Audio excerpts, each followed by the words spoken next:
अभी मैं आपसे बताऊंगा इच्छा किसको नहीं होती है, किसको इच्छा नहीं होती वो मैं आपको अभी आप ये बात से तो सहमत है ना कि जिसको कोई इच्छा ही नहीं है वो कभी दुखी होगा? जिसको कोई इच्छा ही नहीं है वो कभी दुखी होगा? वो सुखी ही सुखी रहेगा। तो अब मैं आपसे ये प्रश्न पूछता हूं कि इच्छा किसको नहीं होती है? अभी ये बताना पड़े इच्छा किसको नहीं। ए भाई को दीजिए माइक। इच्छा आप लोगों को बोलना है तो भी बोल सकते हैं। बाल समी भी बोल सकते। शुरू करके देना भाई।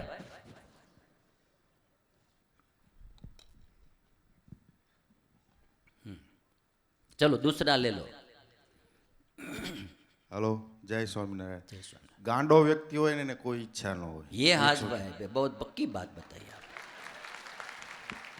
ये भागवत वाली बात आपने बता दी है। पागल को कोई इच्छा नहीं होती, पागल को कोई इच्छा नहीं। इसलिए देखिए वो सुखी भी कितना होता है, कुछ लेना न देना मगन रहना।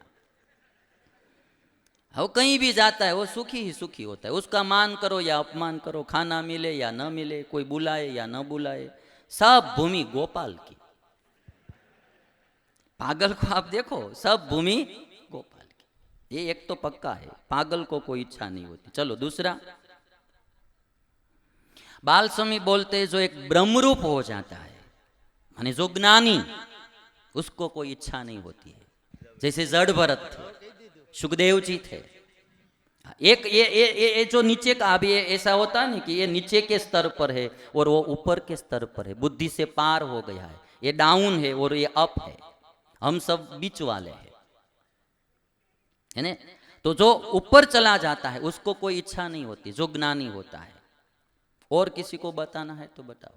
जड़ भरत को अभी आप जानते हैं कि बलि देने के लिए ले जा रहे तो भी कोई उसको दुख नहीं हुआ था। और किसी को बताना है इच्छा किसको नहीं होती है? एक भाई है, देखिए पीछे पर बोलो।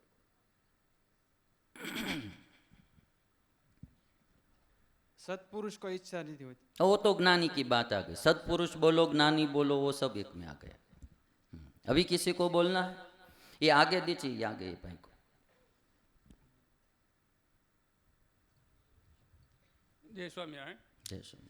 जिसको परमात्मा पे पूरा भरोसा है, परमात्मा पर पूरा भरोसा है, उसको भी इच्छा तो होगी ना। भरोसा है तो, भरोसा है तो इतना होगा कि हमारी इच्छा वो ऊपर वाला पूर्ण करेगा।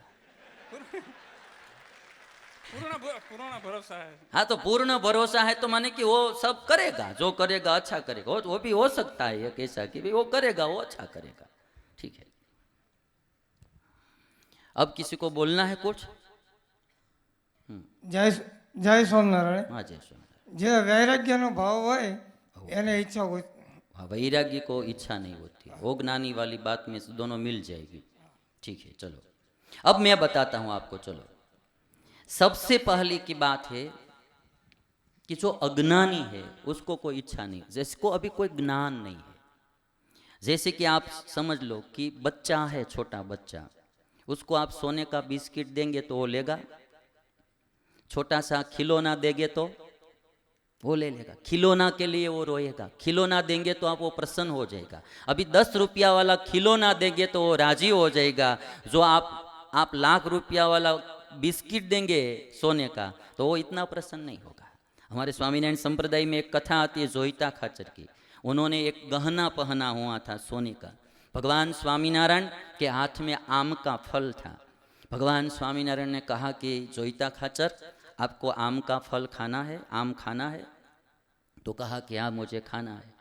तो भगवान ने कहा कि ये आपने जो गले में गहना पहना हुआ है सुवर्ण का आभूषण, वो मुझे दे दीजिए तो मैं आम देता हूँ। तो वो बच्चे ने क्या किया, वो आभूषण जो था सोने का वो दे दिया। भगवान स्वामीनारायण ने आम का फल दिया। बाद में स्वामीनारायण भगवान ने क्या कहा कि ये बच्चा अज्ञानी है, उसको पता नहीं है कि ये सोने के आभूषण में तो एक ट्रक से भी ज्यादा आम के फल आ सकते हैं। बच्चा जो है उसको अभी कोई विषय का ज्ञान नहीं है, तो उसको इच्छा कहाँ से होगी? छोटा बच्चा है, उसको थोड़ा होगा कि 2019 के इलेक्शन में मुझे पीएम बनना है। वो इच्छा नहीं होगी उसको, क्योंकि वो अभी अज्ञानी है, उसको इच्छा नहीं होती है। दूसरा है उसके जैसा ही कि जब तक ज्ञान नहीं होता है तब तक इच्छा नहीं होती है। कोई विषय का, कोई पदार्थ का, कोई चीज की, कोई सत्ता का ज्ञान ही नहीं है आदमी को, तब तक उसको वो इच्छा नहीं होगी। दूसरा है कि ज्ञान है किंतु उसको पता है कि मैं वहां तक पहुंच नहीं सकता हूं, तो उसको इच्छा नहीं होगी। अभी मुझे प्राइम मिनिस्टर बनने की इच्छा नहीं होगी कभी भी, है ना, वो ऐसे इच्छा नहीं होती है।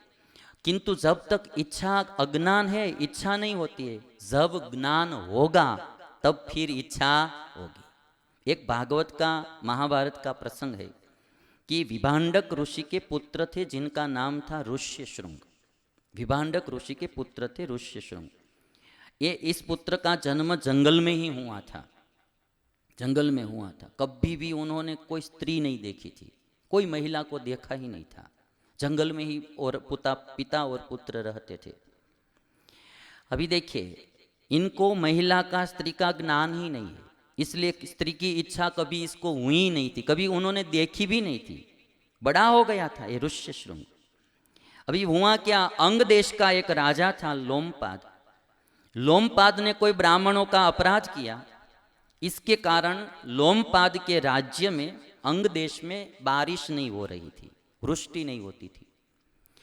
राजा ने पूछा कि कुछ करो, ये हमारे राज्य में वृष्टि नहीं हो रही है। ब्राह्मणों को बुलाया, सबको बुलाया। ब्राह्मणों ने कहा कि भी आपने ब्राह्मणों का ये अपराध किया है, एक उपाय है कि यदि विभांडक ऋषि के पुत्र ऋष्यशृंग आपके आश्रम में आएंगे, आपके राज्य में आएंगे, तो बारिश होगी। अभी ऋष्यशृंग को राज्य में लाना, कैसे लाना, वो तो विरक्त आदमी थे, उन्होंने कभी राज नहीं देखा था, गाड़ी बंगला कुछ देखा ही नहीं था, उन्होंने जंगल में ही रहते थे। तो अंग देश के राजा जो लोमपाद, दशरथ राजा की जो पुत्री थी शांता, उसका नाम था। दशरथ राजा की पुत्री, राम की बहन शांता, वो शांता जो थी वो ये अंग राजा ने, ये लोमपाद राजा ने गोद ली थी। तो लोमपाद की पुत्री थी शांता, वस्तुतः वो पुत्री थी दशरथ राजा की। अभी लोमपाद ने क्या कहा, सब वैश्याओं को बुलाया कि आप कैसे भी ऋष्यशृंग को हमारे राज्य में लाओ। वैश्या ये शब्द डरती थी, ये ऋषि है, यदि नाराज हो जाएंगे तो हमको जलाकर खाक कर देंगे, और यदि हम आज्ञा नहीं मानेंगे तो राजा मार देंगे। दोनों ओर से डर सता रहा था। तब एक महिला ने कहा कि महाराज मैं जाती हूँ और ऋष्यशृंग को लाती हूँ। और वो महिला गई, सन्यासिनी का वेश धारण किया, ऐसी सन्यासिनी बनी। एक जहाज था बहुत बड़ा, और जहाज में ही आश्रम पूरा खड़ा कर दिया था। और जब विभांडक ऋषि कोई फल फूल लेने के लिए बाहर जाते थे, तब ये सन्यासिनी आश्रम में आती थी और ऋष्यशृंग के पास बातें करती थी। ऋष्यशृंग को ऐसा ही लग रहा था कि ये भी कोई सन्यासी है, किंतु ऐसा सन्यासी आज दिन तक कभी देखा नहीं था, ये बिल्कुल विचित्र सन्यासी था। तो बातें अच्छी लगती थी, फिर अच्छा अच्छा भोजन करवाती थी ये, और ऐसा फंसा दिया ऋष्यशृंग को, मोह लगा दिया। सन्यासिनी तो चली गई। शाम को पिताजी आए, देखा तो आज ऋष्यशृंग उदास बैठा था। पूछा कि बेटा ये क्या हुआ, तो कहते कि पिताजी आज को एक सन्यासी आए थे और वो बहुत अच्छी अच्छी बातें करते थे, मेरे साथ आलिंगन किया, बहुत अच्छा लगा, भोजन अच्छा करवाया। तो विभांडक ने कहा कि बेटा यहाँ तो बहुत राक्षस घूमते फिरते रहते हैं, सावधान रहना। ऋष्यशृंग ने कहा कि ठीक है, किंतु ये सन्यासी थे। तो पिता ने कहा सन्यासी के वेश में भी आते हैं फंसाने के लिए। दूसरे दिन पिताजी बाहर गए और वो सन्यासिनी फिर आ गई, फिर बातें करने लगी। ऋष्यशृंग ने कहा कि देखो अभी मेरे पिताजी आ जाएंगे तो फिर मुझे छोड़ेंगे नहीं, चलो हम तुम्हारे आश्रम में आते हैं। तो उनका आश्रम तो ना उठा, आश्रम में बिठा कर वो अंग देश में ले आई। ऋष्यशृंग जो था, बाद में तो वृष्टि हुई अंग देश के राजा में, और जो अपनी पुत्री थी लोमपाद की पुत्री शांता, उसका विवाह भी ऋष्यशृंग के साथ करवाया। किंतु जब तक ऋष्य शृंग को महिला का ज्ञान नहीं था, स्त्री का, तब तक इच्छा नहीं थी। जब ज्ञान हुआ तो पिता को पूछने के लिए भी नहीं रहा। आते हैं ना आपको समझ में? तब पूछने के लिए भी नहीं रहा। जब तक ज्ञान नहीं है विषय का तब तक आदमी को इच्छा नहीं होती है, किंतु वो ठीक नहीं है। जब होगा तब फिर उसको इच्छा होगी। दूसरी बात बताओ, किसको इच्छा नहीं होती है? कि इच्छा से पूर्णता हो गई, संतोष हो गया है। जैसे आप कभी भी विमान में नहीं बैठे तो आपको विमान में बैठने की इच्छा होगी कि भाई कैसा होगा, कैसे उड़ता होगा, कैसे उतरता होगा, ऊपर से कैसा दिखता होगा, वो सब जिज्ञासाएं रहती है। तो आपको विमान में बैठने की इच्छा होगी। और एक बार आप विमान में बैठे, 2 बार बैठे, 3 बार, बार बार विमान में जिसको बैठने का हो जाता है। कोई कोई तो बिजनेस करता है तो अप डाउन ही अमेरिका में प्लेन में करते हैं, हर दिन प्लेन में जाते हैं, हर दिन प्लेन में आते हैं, रास्ता भी वही होता है। उस आदमी को अभी कभी भी प्लेन में बैठने की इच्छा होगी नहीं। वो जैसे ही प्लेन में बैठेगा सो जाएगा, क्योंकि उसको देखने की कोई इच्छा नहीं है। वो तृप्त हो गया प्लेन में बैठ बैठ कर, अभी कभी उसको इच्छा नहीं होगी। एक जिसको विषय का ज्ञान नहीं है उसको इच्छा नहीं होगी, दूसरा वो तृप्त हो गया। आप बचपन में आप सब लोग गिल्ली डंडे से खेलते थे, आज गिल्ली डंडे से खेलने का मन होता है? अब इच्छा नहीं होगी, इच्छा पूर्ण, संतोष हो गया है।